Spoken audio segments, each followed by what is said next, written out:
महाराष्ट्राचे मुख्यमंत्री देवाभाऊ यांच्या लाडक्या बहिणीसाठी खुशखबर आली आहे की बहीण योजनेचे पैसे खात्यात जमा झालेले आहेत। अनेक लाडक्या बहिणींच्या खात्यावर पैसे जमा झालेले आहेत। 2 महिन्यांचे 3,000 रुपये खात्यात जमा होण्यास सुरुवात झालेली आहे। बहीण योजना जी आम्ही घोषित केली होती त्याच्या निधी वितरणाची सुरुवात आम्ही कालपासून केली आहे आणि 17 तारखेपर्यंत 1 कोटीपेक्षा जास्त आमच्या भगिनींना, आमच्या लाडक्या बहिणींना त्यांच्या खात्यामध्ये त्या ठिकाणी पैसे मिळतील आणि त्यानंतरही आणि लाडक्या बहिणींचं म्हणाले आता बंद होणार, उद्या बंद होणार, पण लाडक्या बहिणींची ओवाळणी कधी बंद होणार नाही, कधी बंद होणार नाही आणि ही योजना कधी बंद पडणार नाही।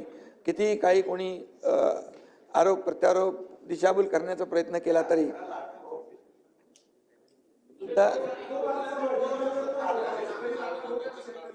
आणि त्यामुळे किती काही हे केलं तरी लाडकी बहीण योजना कधी बंद होणार नाही।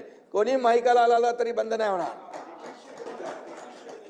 2100 रुपये आम्ही बोललेलो आहे, ते देखील योग्य वेळी देणार, योग्य वेळी देणार भाई। अरे आम्ही जे बोलतो ते करणार, बोल द्या तो बोल द्या।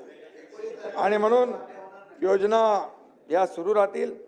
खरं तर मी मुख्यमंत्री झालो तेव्हापासूनच अनेक लोकांना त्रास झाला, पोटदुखी झाली, काय काय आजार झाले, कारण मी आपलं काम करतो, मी प्रामाणिक कामावर फोकस करणारा कार्यकर्ता आहे।